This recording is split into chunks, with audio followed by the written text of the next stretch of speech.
하나님 말씀 함께 보도록 하겠습니다. 아가 3장 1절에서 11절까지 말씀입니다. 아가 3장 1절에서 11절까지 말씀 우리 한 목소리로 함께 봉독하겠습니다. 내가 밤의 침상에서 마음으로 사랑하는 자를 찾았노라. 찾아도 찾아내지 못하였노라. 이에 내가 일어나서 성 안을 돌아다니며 마음에 사랑하는 자를 거리에서나 큰 길에서나 찾으리라 하고 찾으나 만나지 못하였노라. 성 안을 순찰하는 자들을 만나서 묻기를 내 마음으로 사랑하는 자를 너희가 보았느냐 하고 그들을 지나치자마자 마음에 사랑하는 자를 만나서 그를 붙잡고 내 어머니 집으로 나를 잉태한 이의 방으로 가기까지 놓지 아니하였노라.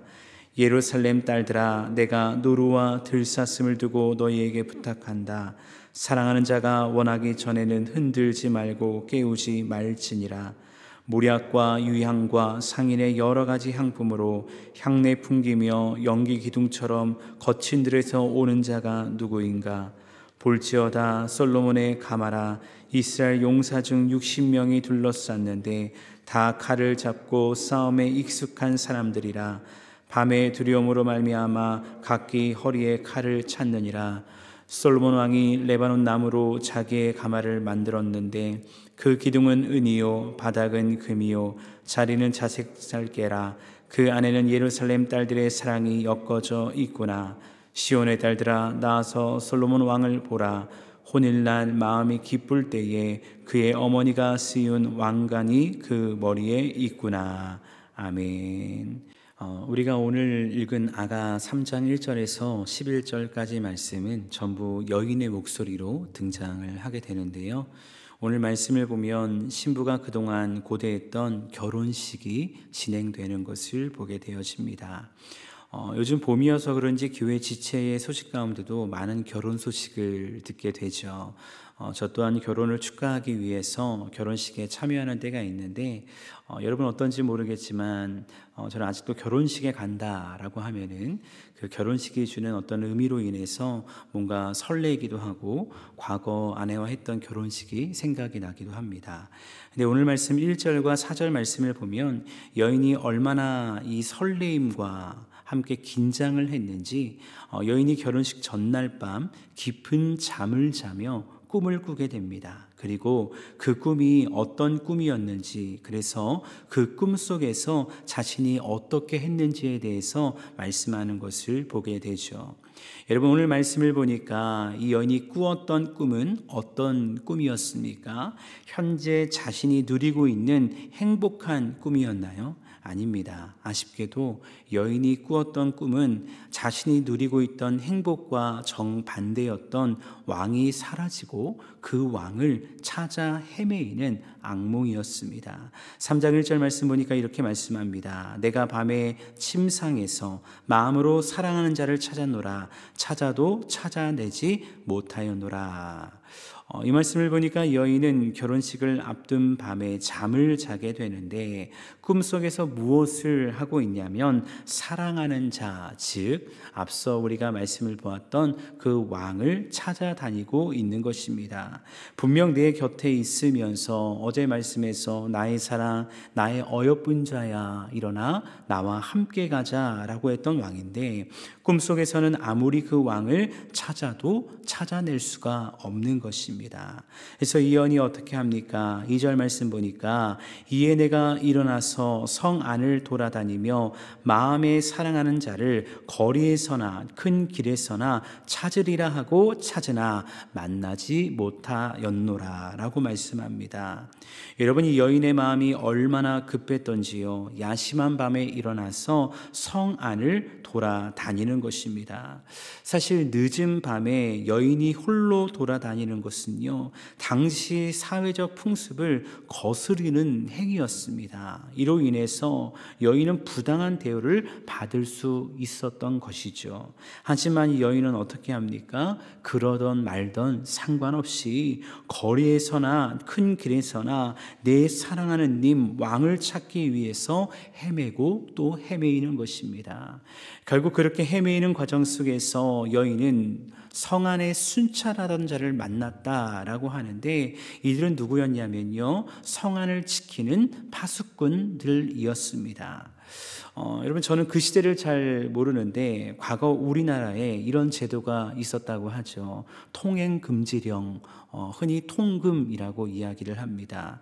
그래서 제가 한번 자료를 찾아보니까 이 통금이란 제도가 1981년 1월까지 약 36년 동안 우리나라에서 시행이 되었다고 하는데, 보통 밤 12시부터 새벽 4시까지 통금이 시행되었다고 합니다. 그래서 우리나라의 7, 80년대의 배경을 둔 드라마를 보면 늦은 밤 새벽 돌아다니는 사람을 검문 검색하는 경찰들의 이야기를 드라마에서 보곤 했습니다. 근데 이 여인이 밤늦게 돌아다니는 것도요, 마찬가지입니다. 앞서 말했듯 여인이 밤에 돌아다닌다는 것은요, 당시 사회적으로 문제를 삼을 일입니다. 몰래 숨어서 돌아다니면 다행이지만 발각이 될 경우에는 어려움에 처할 수 있다는 것이죠. 하지만 왕을 찾겠다는 여인의 각오가 얼마나 대단한지요. 내가 어려움에 처하는 것은 전혀 문제가 되지 않는가 봅니다. 왜냐하면 3절 말씀을 보면 오히려 이 여인이 어떻게 하냐면 성 안을 순찰하는 자들을 만나서 묻기를 내 마음으로 사랑하는 자를 너희가 보았느냐라고 묻고 있기 때문입니다. 그들을 만났을 때 오히려 도망가야 되는데 내가 걸리게 되면 문제가 생기는 건데, 너무나 마음이 급하고 내 눈에 보이는 것은 오직 왕을 찾겠다는 의지밖에 없기 때문에 순찰하는 자들을 만났을 때 그들에게 당당히 나아가서 내 마음으로 사랑하는 자를 너희가 보았느냐라고 묻는 이 여인의 갈급함을 보게 된다는 것이죠. 근데 그렇게 성 안을 순찰하던 자들과 이야기를 나누고 그들을 지나치는 찰나 여인의 앞에 누가 나타납니까? 그토록 찾았던 그 나의 사랑하는 자 왕이 나타나는 것입니다. 4절에 기록된 그들을 지나치자마자, 이 말은요 거의 동시에 라는 의미를 가지고 있거든요. 그러니까 이 말인즉 파수꾼과 헤어지자마자 여인은 내 사랑하는 자 왕을 만나게 되었다는 것입니다. 비록 꿈이었지만 그 꿈은 너무나 생생했기에 여인은 왕을 만나고 무척 좋아했을 것입니다. 그래서 이어진 4절 말씀을 보면 여인이 어떻게 행동합니까? 그를 붙잡고 내 어머니 집으로 나를 잉태한 이의 방으로 가기까지 놓지 아니하였노라 라고 말씀하고 있습니다. 우리는 이 말씀을 통해 다시는 내 사랑하는 자를 놓치지 않겠다 하는 여인의 강한 의지를 보게 되거든요. 사실 유대인의 결혼 풍습으로 보았을 때 아직 결혼하지도 않았던 남자를 자신의 집으로 데려가는 것은요 말도 안 됩니다. 그렇기에 방금 읽은 말씀은요 여인의 꿈에서 일어난 일이기 때문에 가능한 일이지, 실제 유대인의 풍습으로 볼 때는 말도 안 되는 불가능한 일이라는 것입니다. 결국 이 말씀을 통해 우리는 다시 한번 여인의 어떤 의지를 보게 되는 것입니까? 내 사랑하는 자와 한순간도 떨어지고 싶지 않다라는 그러한 의지와 여인의 사모함을 말씀을 통해 보게 되어집니다. 여러분, 우리는 흔히 이런 이야기를 하죠. 꿈은 내 마음을 대변해주는 상상 속의 이야기이다라는 말을 하게 됩니다. 그래서 때로는 꿈속에서 내가 원하는 일들을 경험하며 행복한 여정을 보내기도 하지만, 때로는 내가 염려하고 근심하는 일들을 꿈속에서 나와서 괴로워하기도 한다는 것이죠. 그렇다면 여러분, 여인은 왜 이런 꿈을 꾸게 되었을까요? 어제 말씀을 통해서도 나누었듯이요, 여인은요 내 형편과 처지를 너무나 잘 알고 있기 때문입니다. 너무나 감사하고 기쁘기도 하지만 한편으로는 이런 생각이 드는 거죠. 나 같은 사람이 어떻게 이런 님을 만나서, 이런 왕을 만나서 함께 연애도 하고 결혼까지 할 수 있는가. 사실 생각만 해도 참 기쁘고 행복한 일이지만 너무나 염려가 된다는 것입니다. 나를 부르시고 초대하시는 이 거룩한 초대가 너무나 감사한 것은 맞습니다. 근데 한편으로는 이에 대한 두렵고 떨림이 여인의 마음 가운데 있지 않았나 생각하게 됩니다. 근데 저는 이를요 이렇게 표현하고 싶습니다. 거룩한 부담감이라고 표현을 하고 싶습니다. 여러분도 알다시피 우리 교회는 다음 달에 임직식을 하게 되죠. 이번 임직식을 통해서 한 명의 장로님과 18명의 안수 집사님, 35명의 권사님이 세워집니다. 그리고 이를 위해 작년에는 직분별로 교회에서 교육하는 시간을 가졌죠. 근데 작년에 권사 교육을 이제 2번을 했는데, 첫 번째 교육이 끝난 다음에 제가 담당하는 교구의 어떤 사랑방 순장님이 전화가 오셨습니다. 그러면서 이런 이야기를 하시는 것입니다. 목사님, 이번에 저희 사랑방에 권사 임직을 받는 후보자 집사님이 계시는데 이 집사님이 갑자기 권사 임직을 못 받겠다라고 이야기를 한다는 것입니다. 그래서 만나서 좀 이야기를 좀 해 주십시오, 신방 요청을 하는 거죠. 그래서 어떤 문제가 있었길래 그러실까, 교육을 받으면서 어떤 문제가 있었을까라는 생각을 가지고 잠시 만나서 이야기를 나누었습니다. 근데 그 이야기를 나누는데 집사님이 그런 이야기를 하시는 거예요. 첫 번째 권사 교육을 하면서 어떤 시간을 가졌냐면 서로의 삶에 대해서, 서로의 사역에 대해서 소개하는 시간을 가졌다고 합니다. 근데 그 이야기를 들으면 들을수록, 내 차례가 다가오면 다가올수록 마음이 부담스러웠다는 거예요. 왜 그러냐면은, 아니 저 사람들은 저렇게 많은 사역을 하면서 그렇게 교회를 위해서 열심히 사역을 했는데 나는 너무 한 게 없는 것 같다라는 마음이 들더라는 것입니다. 즉 다른 사람들에 비해서 나는 너무나도 내세울 것이 없는 사람인데 나 같은 사람이 어떻게 임직을 받을 수 있겠느냐라는 마음이 들어서 나는 못하겠다라는 이야기를 하셨다는 겁니다. 여러분, 그 이야기를 듣고 제가 뭐라고 말씀드렸을까요? 네, 그러면 좀 더 봉사하시다가 다음에 받으세요, 이랬을까요? 그것이 아니죠. 오히려 이런 말씀을 드렸습니다. 하나님께서 그 마음을 기뻐하실 거라고, 그 마음이 하나님이 주시는 거룩한 부담감인데 그 마음을 가지고도 앞으로 충성하시라고 권면을 드렸습니다. 그리고 이후 교구장님과 순장님의 기도와 돌봄을 통해서 그 집사님의 마음을 부여잡고 이번에 임직을 받게 되십니다. 여러분, 사실 그렇지 않습니까?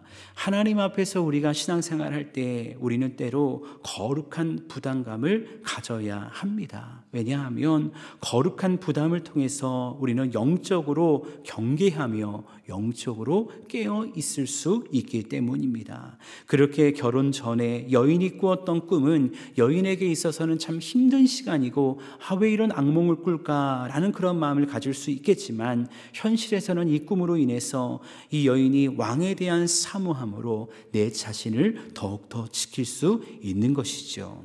이제 여인은 꿈에서 깨어납니다. 그리고 고대하던 결혼식이 시작되는데, 오늘 말씀 6절에서 11절 말씀을 보면 신랑의 등장을 포함하여 총 4가지의 모습이 연출되는 것을 보게 되어집니다. 첫 번째는 가마의 출현인데요, 6절 말씀입니다. 몰약과 유향과 상인의 여러 가지 향품으로 향내 풍기며 연기 기둥처럼 거친 들에서 오는 자가 누구인가? 여기서 말하는 몰약과 유향과 여러 가지 향품은 다른 나라에서 수입한 값비싼 재료들이었는데요, 이 향품들로 인해서 가마 주변 근방에는요 향과 함께 연기가 진동했음을 우리는 알 수 있습니다. 특별히 구약 성경을 보면 연기는 무엇을 의미합니까? 하나님의 현현하심을 수반하는 신비한 상징을 의미하는 것인데, 이런 연기와 향내와 함께 가마가 출현하는 것을 보게 되죠. 두 번째는 가마를 에워싼 군대인데요, 7절과 8절입니다. 볼지어다 솔로몬의 가마라, 이스라엘 용사 중 60명이 둘러쌌는데 다 칼을 잡고 싸움에 익숙한 사람들이라. 밤의 두려움으로 말미암아 각기 허리에 칼을 찾느니라. 가마와 함께 등장하는 이들이 있습니다. 그들은 누구냐면 60명의 용사들이었습니다.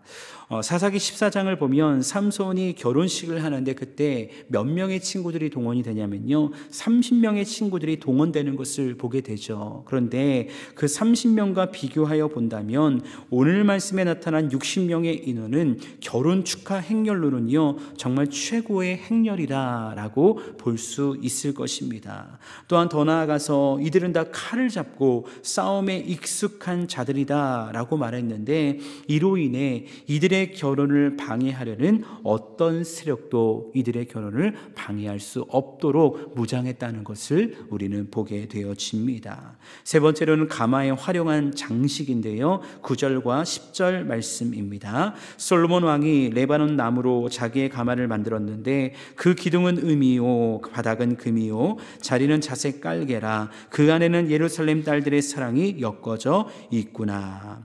이 말씀을 보면 가마 제작의 재료들이요 참 얼마나 화려하고 장엄한지를 설명하고 있습니다. 우리는 이 화려한 장식을 통해서 무엇을 발견하게 됩니까? 여인을 향한 왕의 사랑과 왕의 섬세함이 얼마나 지극한지를 살펴볼 수 있을 것입니다. 그리고 드디어 신랑이 등장을 하게 되는데요, 11절 말씀에서 이렇게 말씀합니다. 시온의 딸들아 나와서 솔로몬 왕을 보라.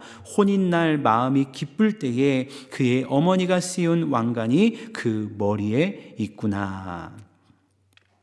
앞에 등장한 화려한 가마, 그리고 가마를 둘러싸고 있는 60명의 용사들, 그리고 가마에 피어진 수많은 향품과 연기들, 여러분 이 모든 것들은 결국 누구를 위한 것입니까? 맞습니다. 결혼의 주인공인 왕을 위한 것인데, 방금 읽었던 11절 말씀을 보니까 이 왕을 솔로몬으로 지칭하는 것을 보게 되어집니다. 근데 여러분 이 날은 어떤 날입니까? 오늘 말씀의 화자가 되는 여인은요, 시온의 딸들에게 이렇게 선포합니다. 시온의 딸들아 나와서 솔로몬 왕을 보라. 혼인날 마음이 기쁠 때에. 여러분 이 날은요 기쁜 날입니다. 근데 이 혼인이 정말 기쁜 이유가 또 하나가 있었습니다. 그것은 무엇이냐면요, 왕이 그의 어머니가 씌운 왕관을 쓰고 여인에게 나왔기 때문입니다. 당시 유대인들의 어머니에게는요 자녀 결혼에 대한 특별한 책임이 있었는데, 그 이유는 자녀의 혼사를 성사시키는 일이 어머니의 책임이었기 때문입니다. 그렇게 창세기를 보면 창세기 나눈 이삭의 사건을 보면 아버지의 종이, 아브라함의 종이 리브가를 가서 데려오지 않습니까? 그때 그녀를 어머니가 있던 사라의 장막으로 이끄는 것을 말씀을 통해 보게 된다는 것이죠.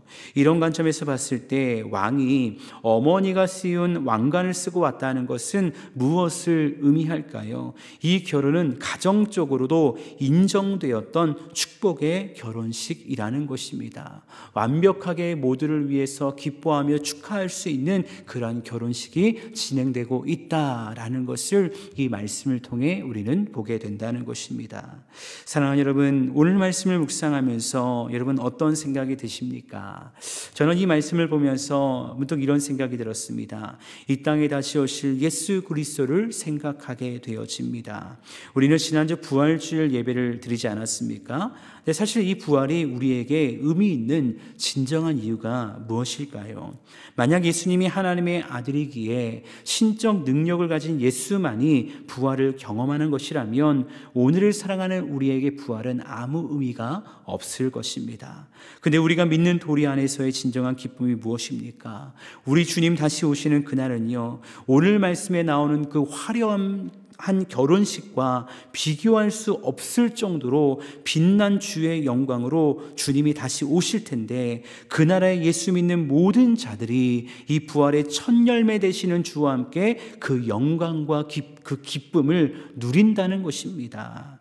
그렇다면 우리가 이 영광을 누리기 위해서 무엇을 해야 할까요? 다른 것이 아닙니다. 오늘 말씀에 나온 여인처럼요, 비록 꿈이지만 꿈속에서라도 내 사랑하는 자를 향한 갈망으로 그 님을 찾고 간구하는 그 사모함과 그 갈망이 우리 가운데도 충만해야 될 줄로 믿습니다. 그러하여 마태복음 25장에 나온 열처녀 비유와 같이 우리는 깨어 기다리며 기름을 준비한 지혜로운 여인처럼 서 있어야 한다는 것입니다.